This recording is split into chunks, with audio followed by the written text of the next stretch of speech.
नमस्कार दोस्तों। आज हम बात करने वाले हैं कीमोथेरेपी जो होती है उसकी वजह से जो बालों का झड़ना है या हेयर लॉस जिसे कहते हैं उसके बारे में।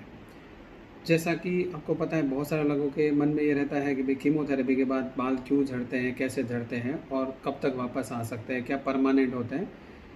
इन सब चीज़ों का जो है हम जवाब ढूंढेंगे। बेसिकली क्या होता है कि जो कीमोथेरेपी होती है वो जो फास्ट ग्रोइंग या रैपिड ग्रोइंग सेल्स होती है उनके ऊपर असर करती है। हमारे जो बाल होते हैं वो भी एक तरीके से एक रैपिड ग्रोइंग फेज़ होता है उनके अंदर, जिसको एनाफेज बोलते हैं। बेसिकली 3 फेज़ होती है, एनाफेज, केटोफेज और टीलोफेज। तो एनाफेज जो होती है वो एक रैपिड ग्रोइंग फेज़ है और 85% हेयर उसके अंदर होते हैं। बेसिकली सारी कीमोथेरेपी से हेयर लॉस नहीं होता। सबसे ज़्यादा हेयर लॉस जो होती है वो साइक्लोफोसमाइड, आइफोसमाइड, डॉक्सोरुबिसिन, डोनोरुबिसिन, इटोपोसाइड, पैक्लीडेक्सेल, विनरोलबिन, विनब्लास्टिन, इस तरह की जो थेरेपीज़ होती है उनकी वजह से होता है। हेयर लॉस जो होता है उसमें हेयर का बल्ब जो होता है ना वो बेसिकली लॉस नहीं होता है। सो दैट कीमोथेरेपी की वजह से, इसलिए क्या होता है कि बेसिकली जब अपन कीमोथेरेपी देते हैं तो उसके कुछ दिन से कुछ हफ्ते में हेयर लॉस होना शुरू होता है।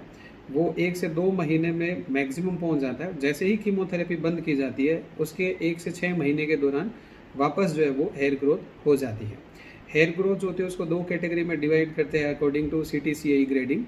ग्रेड 1 जो होती है जिसमें 50% से कम हेयर लॉस होते हैं और ग्रेड 2 होती है जो 50% से ज़्यादा हेयर लॉस होती है। एक एजेंट मोस्ट कॉमनली यूज किया जाता है मिनोक्सिडिल। तो वो जब ग्रेड 2 होता है 50% से ज़्यादा हेयर लॉस, तब हमारे काम आ सकता है। स्कैल्प कूलिंग जो होती है या हेयर विक्स जो होती है वो उस टाइम काम आती है। तो बेसिकली क्या है कि हेयर लॉस परमानेंट नहीं होता है। जैसे ही आप एजेंट को बंद करेंगे वो वापस भी रीगेन जो है वो हो जाता है।